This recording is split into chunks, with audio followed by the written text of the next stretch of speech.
vous est arrivé de regarder votre partenaire et de penser « Cette personne n'a plus la moindre idée de qui je suis réellement ».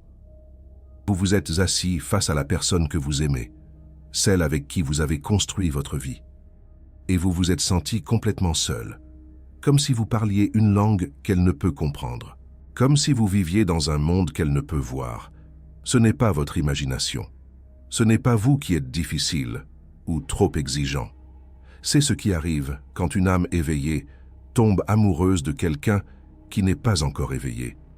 Et aujourd'hui, je vais vous expliquer exactement ce qui se passe, pourquoi cela fait si mal, et si cet amour peut survivre.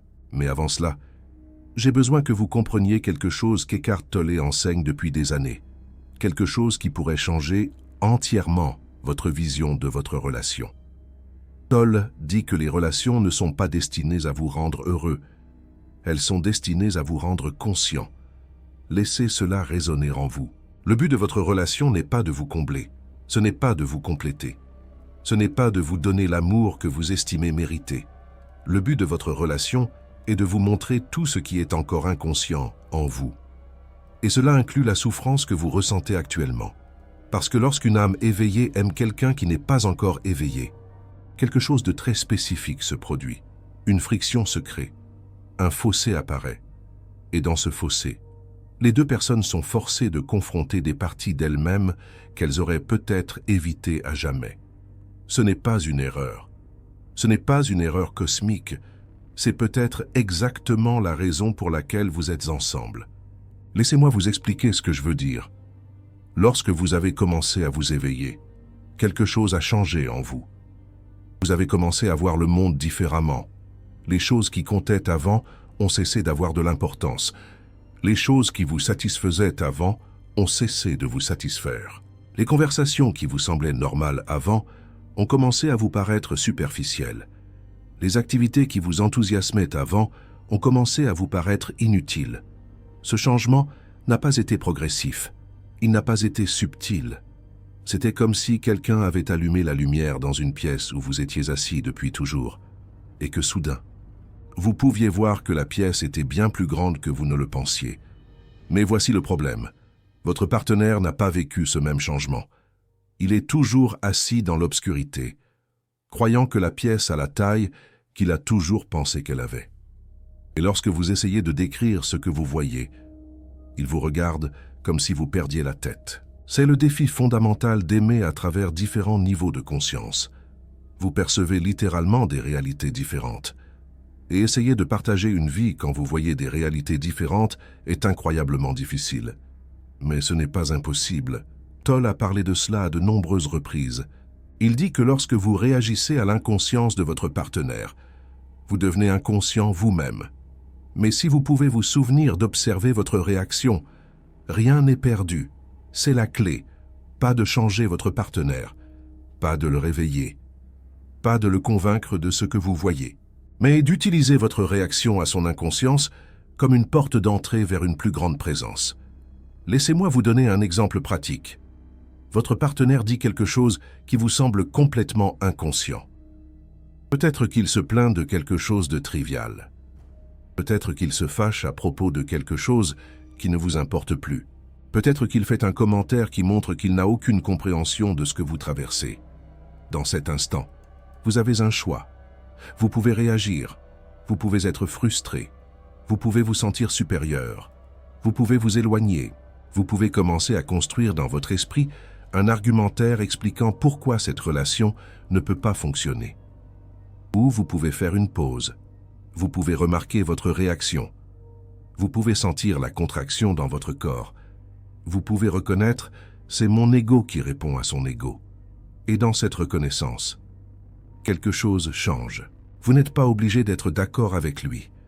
Vous n'êtes pas obligé de prétendre que son point de vue a du sens pour vous, mais vous pouvez arrêter de lutter contre son inconscience. Vous pouvez accepter que c'est là où il en est en ce moment.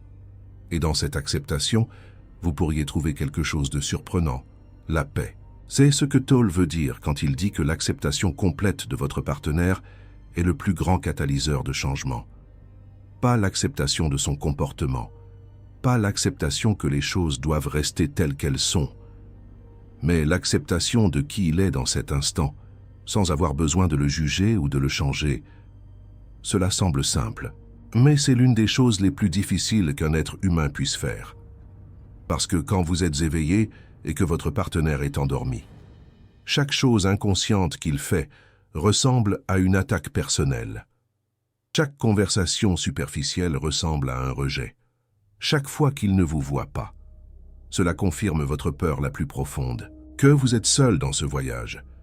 Mais si ce n'était pas vrai, si l'inconscience de votre partenaire n'était pas un rejet de vous, mais simplement là où il en est dans sa propre évolution, si son incapacité à voir ce que vous voyez n'avait rien à voir avec vous, ce changement de perspective change tout.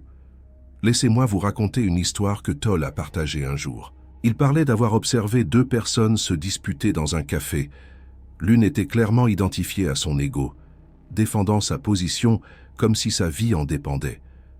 L'autre essayait de raisonner avec elle, devenant de plus en plus frustré à la seconde, de l'extérieur. Toll pouvait voir ce qu'aucun d'eux ne pouvait voir. Ils étaient tous les deux piégés dans le même schéma inconscient.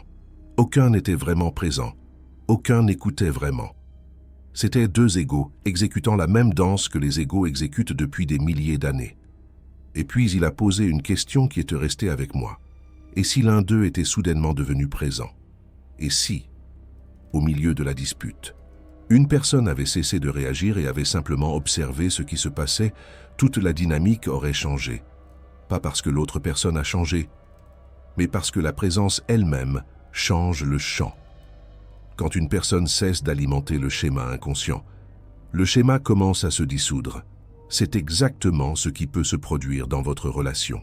Lorsque vous cessez d'être entraîné dans l'inconscience de votre partenaire, lorsque vous restez présent, même lorsqu'il est réactif, quelque chose dans la dynamique change. Vous devenez une ancre de sérénité au milieu de la tempête. Votre partenaire pourrait ne pas comprendre ce que vous faites. Il pourrait même être frustré que vous ne réagissiez pas comme avant. Mais avec le temps, votre présence crée un type d'espace différent. Un espace où quelque chose de nouveau peut émerger. Il ne s'agit pas d'être passif. Il ne s'agit pas de refouler vos sentiments ou de prétendre que tout va bien. Il s'agit de répondre à partir de la présence plutôt que de réagir à partir de l'ego. Il y a une différence profonde. Quand vous réagissez, vous êtes contrôlé par la situation. Quand vous répondez à partir de la présence, vous êtes libre. Je veux partager avec vous ce qui se passe réellement dans la dynamique entre une personne éveillée et quelqu'un qui n'est pas encore éveillé. Premièrement, il y a le fossé de communication. Vous cessez de parler la même langue. Non pas littéralement, mais votre façon d'appréhender le monde a tellement changé qu'il devient difficile de communiquer de la même manière qu'avant. Les conversations, qui autrefois se déroulaient naturellement, semblent maintenant forcées.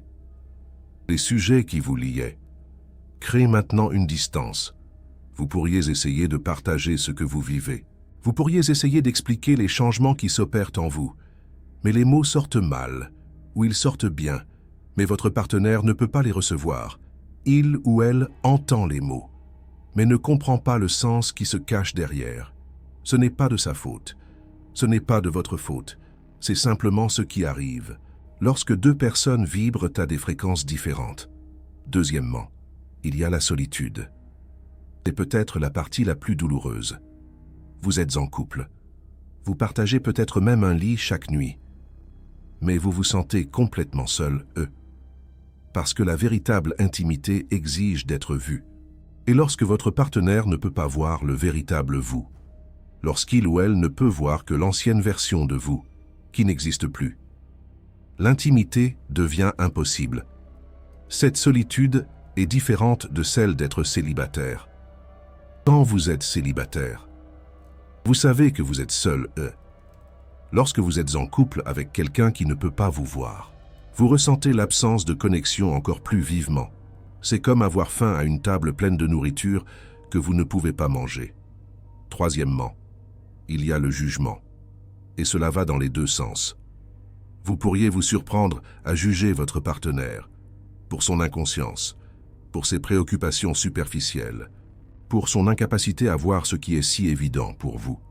Ce jugement crée une séparation, il crée une supériorité, et il vous sort de la présence, autant que son inconscience. En même temps, votre partenaire pourrait vous juger. Il ou elle pourrait penser que vous êtes devenu étrange, distant difficile. Il ou elle pourrait avoir l'impression de vous perdre et pourrait vous blâmer pour la distance qu'il ou elle ressent. Ces deux jugements sont des réactions de l'ego et tous deux aggravent la situation. Voici quelque chose d'important à comprendre sur le jugement. Lorsque vous jugez votre partenaire pour être inconscient, vous n'êtes pas spirituel, vous êtes égoïque. L'ego adore se sentir supérieur. Il adore regarder les autres de haut. Et quelle meilleure façon de se sentir supérieur que de se voir comme éveillé et son partenaire comme endormi. Mais le véritable éveil n'a aucune supériorité en lui. Le véritable éveil voit la même conscience en chacun, quelle que soit la façon dont cette conscience s'exprime actuellement. Le véritable éveil reconnaît qu'il n'y a pas de véritable séparation entre l'éveillé et l'endormi. Il n'y a qu'une seule conscience, apparaissant sous différentes formes et à différents niveaux de clarté. Lorsque vous comprenez vraiment cela, le jugement se dissout. Vous voyez votre partenaire, non pas comme moins que vous, mais comme une autre expression de la même conscience que vous êtes. Une expression qui est actuellement plus voilée, oui, mais pas fondamentalement différente. Cette compréhension change tout dans votre façon de vous relier à lui ou à elle. Au lieu de regarder de haut, vous le ou la rencontrez là où il ou elle est. Au lieu d'attendre qu'il ou elle vous rattrape, vous l'aimez exactement comme il ou elle est. Et paradoxalement, c'est précisément ce qui crée la possibilité de son éveil. Quatrièmement, il y a la tentation de partir. À un moment donné, presque tout le monde dans cette situation pense « Peut-être devrais-je simplement partir. Peut-être que je serai mieux seul. Peut-être que je dois trouver quelqu'un qui est à mon niveau. » Cette pensée est complètement naturelle. Et parfois, partir est le bon choix. Mais souvent, c'est une fuite prématurée de quelque chose qui pourrait en fait vous aider à grandir. Parce que voici ce qu'Eckhart Tolle dit. Il est facile de se tromper sur son niveau de conscience si l'on évite les autres. Pour que la présence s'enracine profondément, elle doit être testée dans le feu des relations. Si vous êtes vraiment éveillé, alors l'inconscience de votre partenaire ne devrait pas être en mesure de vous sortir de la présence. Si elle vous en sort, cela signifie qu'il y a encore plus d'éveil à faire. Et votre partenaire vous montre exactement où cet éveil doit se produire. Cela ne signifie pas que vous devez rester dans une relation abusive ou toxique. C'est différent. Mais si le problème principal est simplement que votre partenaire n'est pas aussi conscient que vous, cela pourrait être exactement le défi dont vous avez besoin. Si cette vidéo vous aide à voir votre relation d'une nouvelle manière, si vous vous sentez enfin compris dans votre lutte, envisagez de soutenir ce travail grâce à Super Thanks. Chaque contribution m'aide à continuer à créer du contenu pour ceux d'entre nous qui naviguent sur ce chemin difficile. Votre soutien me dit que ce message a atteint ceux qui avaient besoin de l'atteindre. Maintenant, laissez-moi partager ce que vous pouvez réellement faire si vous êtes dans cette situation. La première chose à faire est d'arrêter d'essayer de réveiller votre partenaire. Je sais que c'est difficile. Je sais que vous voulez qu'il ou elle voie ce que vous voyez. Je sais que vous croyez que si seulement il ou elle comprenait, tout irait mieux. Mais essayer de réveiller quelqu'un ne fonctionne presque jamais, en fait. Cela crée généralement une résistance. Plus vous poussez, plus il ou elle s'éloigne. Plus vous essayez de lui montrer la lumière, plus il ou elle s'accroche à l'obscurité. Eckhart Tolle le dit clairement. Vous ne pouvez pas vous transformer vous-même, et vous ne pouvez certainement pas transformer votre partenaire. Tout ce que vous pouvez faire, c'est créer un espace pour que la transformation se produise. Qu'est-ce que cela signifie concrètement?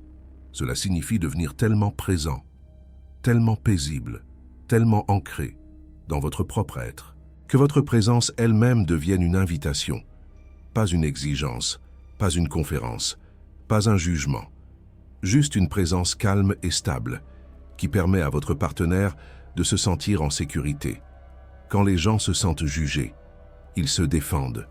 Quand les gens se sentent en danger, ils se contractent. Mais quand les gens se sentent acceptés exactement tels qu'ils sont, quelque chose en eux se détend. Et dans cette détente, la transformation devient possible. Vous ne pouvez pas forcer cela. Vous ne pouvez pas élaborer de stratégie à ce sujet. Vous ne pouvez que l'être. La deuxième chose à faire est de trouver vos propres sources de nourriture spirituelle. Vous ne pouvez pas vous attendre à ce que votre partenaire réponde à tous vos besoins, en particulier à des besoins qu'il ou elle ne comprend même pas. Si vous avez besoin de conversations profondes sur la conscience, trouvez des amis ou des communautés où vous pouvez avoir ces conversations. Si vous avez besoin de pratiques qui soutiennent votre éveil, faites ces pratiques, même si votre partenaire ne vous rejoint pas. Il ne s'agit pas de créer une vie secrète séparée de votre partenaire. Il s'agit de prendre la responsabilité de votre propre croissance, au lieu d'attendre que votre partenaire la facilite. La troisième chose à faire est de regarder ce que votre partenaire offre réellement, plutôt que ce qui lui manque. Oui, il ou elle ne comprend peut-être pas votre éveil spirituel, mais vous soutient-il ou elle d'autres manières? Montre-t-il ou elle de l'amour dans son propre langage? A-t-il ou elle des qualités que vous appréciez? Même si la conscience n'en fait pas partie, souvent, les personnes éveillées se concentrent tellement sur ce que leur partenaire ne peut pas donner, qu'elles oublient d'apprécier ce que leur partenaire donne. Cela crée du ressentiment. Et le ressentiment empoisonne les relations plus vite que presque tout. La quatrième chose est d'être honnête avec vous-même, concernant ce dont vous avez vraiment besoin. Certaines personnes peuvent être heureuses dans une relation avec quelqu'un à un niveau de conscience différent. Elles trouvent leur épanouissement spirituel ailleurs et apprécient leur partenaire pour ce qu'il, elle, est. D'autres personnes ne le peuvent pas. Elles ont besoin d'un partenaire qui chemine sur la même voie. Aucune de ces situations n'est bonne ou mauvaise, mais vous devez savoir laquelle vous correspond. Et vous devez être honnête à ce sujet, plutôt que d'essayer de vous forcer à entrer dans une situation qui ne vous convient pas. La cinquième chose est de donner du temps à votre partenaire. L'éveil se produit selon son propre calendrier. Le fait que votre partenaire ne soit pas encore éveillé ne signifie pas qu'il, elle, ne le sera jamais. Parfois, vivre avec une âme éveillée sème des graines qui germent des années plus tard. Parfois, votre présence fait plus que vous ne le réalisez. J'ai vu des couples où l'une des personnes s'est éveillée des décennies avant l'autre. Et finalement, la deuxième personne s'est éveillée aussi, pas parce qu'elle a été poussée, mais parce que l'espace a été maintenu pour elle assez longtemps. Pensez-y de cette façon. Une fleur n'éclot pas plus vite parce que vous lui criez d'ouvrir. Une graine ne germe pas plus tôt parce que vous la déterrez pour vérifier. La croissance se produit selon son propre calendrier, et vous ne pouvez pas contrôler ce calendrier. Peu importe à quel point vous le souhaitez, ce que vous pouvez faire, c'est créer les conditions de la croissance, la lumière du soleil, l'eau, une bonne terre, dans une relation. Ces conditions sont l'amour, la patience et la présence. Vous fournissez les conditions. La vie fournit le timing. Et voici autre chose à considérer. Votre partenaire est peut-être sur un chemin différent du vôtre, mais cela ne signifie pas que son chemin est mauvais. Il existe de nombreuses façons d'évoluer en tant qu'être humain. L'éveil spirituel tel que vous le comprenez est un chemin. Mais il y en a d'autres. Votre partenaire apprend peut-être des leçons qui n'ont rien à voir avec la conscience de la manière dont vous la concevez. Il, elle, développe peut-être des qualités comme la gentillesse, la résilience ou la compassion à sa propre manière. Ne présumez pas que votre chemin est le seul chemin valable. Cette supposition est une autre forme d'ego, une autre forme de séparation, une autre forme d'inconscience déguisée en spiritualité. La sixième chose est d'examiner vos propres attentes, souvent. La souffrance dans ces relations ne vient pas de l'inconscience de votre partenaire, mais de votre attente, qu'il, elle, devrait être conscient. Vous avez une image dans votre esprit de ce à quoi ressemblerait votre relation idéale. Et lorsque votre relation actuelle ne correspond pas à cette image, vous souffrez. Mais qui a créé cette image? Votre esprit l'a créée, votre ego l'a créée. Et maintenant, vous mesurez la réalité à un fantasme et trouvez la réalité déficiente. Et si vous abandonniez cette image? Et si vous acceptiez votre relation exactement telle qu'elle est? sans la comparer à un idéal qui n'existe que dans votre imagination. Cela ne signifie pas se contenter de quelque chose qui vous rend malheureuse. Cela signifie arrêter la comparaison sans fin entre ce qui est et ce que vous pensez qu'il devrait être. Parce que cette comparaison est la source de la plupart des souffrances, dans les relations et dans la vie. Laissez-moi partager quelque chose qui pourrait être difficile à entendre. Parfois, l'amour ne suffit pas. Parfois, deux personnes s'aiment profondément, mais sont simplement sur des chemins qui évoluent dans des directions différentes. Parfois, la chose la plus aimante que vous puissiez faire est de reconnaître que vous vous êtes éloignés. Pas parce que l'un de vous a tort, mais parce que vous devenez des personnes différentes. Eckhart Tolle dit que parfois vous vous séparerez dans l'amour. Il reconnaît que toutes les relations ne sont pas destinées à durer éternellement. Certaines relations servent un but pour une saison, et lorsque cette saison se termine, s'accrocher crée plus de souffrance que de lâcher prise. Mais voici la partie importante. Même si vous vous séparez, cela ne doit pas être dans l'amertume. Cela ne doit pas être dans le jugement. Cela peut être dans la gratitude pour ce qui était, dans l'acceptation de ce qui est, dans l'amour pour la personne, même lorsque vous libérez la relation. C'est la séparation consciente. Et elle est bien plus spirituelle que de rester ensemble par peur ou par obligation. Maintenant, laissez-moi vous parler de l'autre possibilité. La possibilité que votre relation non seulement survive à ce défi, mais devienne plus profonde grâce à lui. Lorsque deux personnes à des niveaux de conscience différents restent ensemble et naviguent dans cet écart avec conscience, quelque chose de remarquable peut se produire. La personne éveillée apprend la patience, l'acceptation et l'amour véritable et inconditionnel. La personne endormie, maintenue dans cet amour inconditionnel, commence à se sentir suffisamment en sécurité pour remettre en question ses propres schémas. Pas parce qu'elle est poussée, mais parce que l'amour crée de l'espace pour la croissance. J'ai vu des couples se transformer grâce à ce processus. Le partenaire éveillé arrête d'essayer de changer l'autre et l'aime simplement. Le partenaire endormi, ne se sentant plus jugé, devient curieux de ce que son partenaire a trouvé. Et lentement, organiquement, elle commence à s'éveiller aussi. Ce n'est pas garanti. Cela ne se produit pas dans toutes les relations. Mais c'est possible. Et c'est magnifique quand cela arrive. La clé, c'est la présence. Toujours la présence. Lorsque vous êtes déclenché par votre partenaire. Présence lorsque vous vous sentez seul.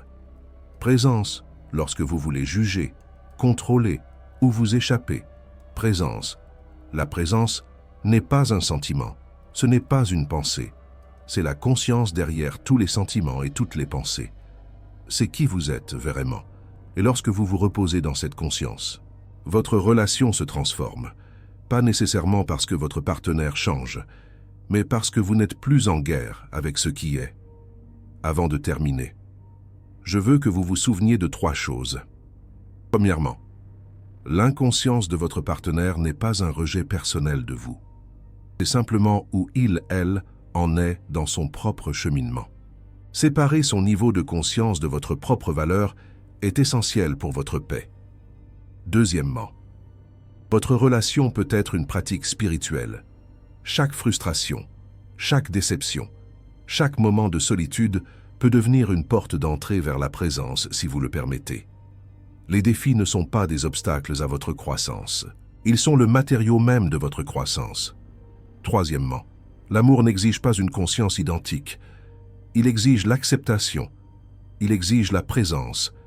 Il exige la volonté d'être avec une autre personne exactement telle qu'elle est, sans avoir besoin qu'elle soit différente. C'est l'amour dont Eckhart Tolle parle. Pas l'amour de l'ego qui veut posséder et changer, mais l'amour véritable. L'amour qui n'a aucun désir en lui. L'amour qui est simplement. Pouvez-vous offrir cela à votre partenaire? Pouvez-vous l'aimer dans son inconscience, tout comme vous aimeriez être aimé dans la vôtre? C'est la question qui déterminera l'avenir de votre relation, pas si votre partenaire s'éveille, mais si vous pouvez l'aimer, éveillé ou endormi. Laissez-moi vous quitter avec une pratique qui pourrait vous aider. Chaque jour, pendant seulement 5 minutes. Asseyez-vous tranquillement et ramenez votre partenaire à l'esprit. Pas la version de lui, elle, qui vous frustre. Pas les comportements inconscients qui vous déclenchent, mais son essence, l'être derrière tous les schémas et réactions. Tandis que vous les gardez dans votre conscience, offrez-leur silencieusement votre acceptation, pas l'acceptation de tout leur comportement, mais l'acceptation de leur être. Acceptez qu'ils soient exactement là où ils doivent être dans leur évolution. Acceptez que vous ne puissiez pas contrôler leur chemin. Acceptez qu'ils fassent de leur mieux, avec le niveau de conscience qu'ils ont. Alors, offrez-leur de l'amour. Pas l'amour qui veut quelque chose en retour, pas l'amour qui dépend de leur changement, mais l'amour inconditionnel. L'amour qui dit « je te vois, je t'accepte, je t'aime », exactement comme tu es. Vous pourriez ressentir de la résistance à faire cela, et votre esprit pourrait dire « mais ils m'ont blessé, mais ils ne comprennent pas, mais ils ne grandissent pas ». Remarquez la résistance, remarquez les pensées, et continuez à offrir de l'amour quand même. Cette pratique ne change pas votre partenaire. Ce n'est pas son but. Son but est de vous changer, de ramollir la dureté qui s'est accumulée en vous, de dissoudre le jugement et le ressentiment qui empoisonnent votre relation, de vous ramener à votre état naturel d'amour. Comme le dit Eckhart Tolle, vous n'êtes pas ici pour changer les autres, mais pour changer vous-même. Et voici ce qui arrive souvent. Quand vous changez, la relation change.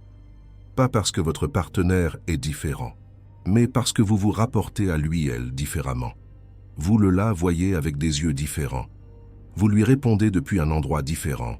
C'est le miracle de la présence. Cela transforme non par la force, mais par l'être. Cela guérit non par le faire, mais par le permettre.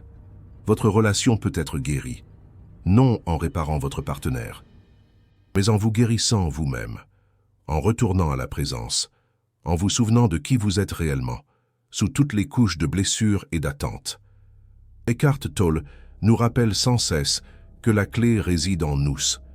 C'est le cadeau caché à l'intérieur du défi d'aimer quelqu'un qui n'est pas encore éveillé. Le cadeau n'est pas qu'il, elle se réveille. Le cadeau est que vous approfondissez votre propre éveil. Le cadeau est que vous apprenez ce que l'amour signifie réellement. Comme l'enseigne Eckhart Tolle, c'est un chemin vers la compréhension de notre propre être. Êtes-vous en relation avec quelqu'un qui ne comprend pas votre éveil? Comment naviguez-vous dans ce défi? Partagez votre expérience dans les commentaires ci-dessous.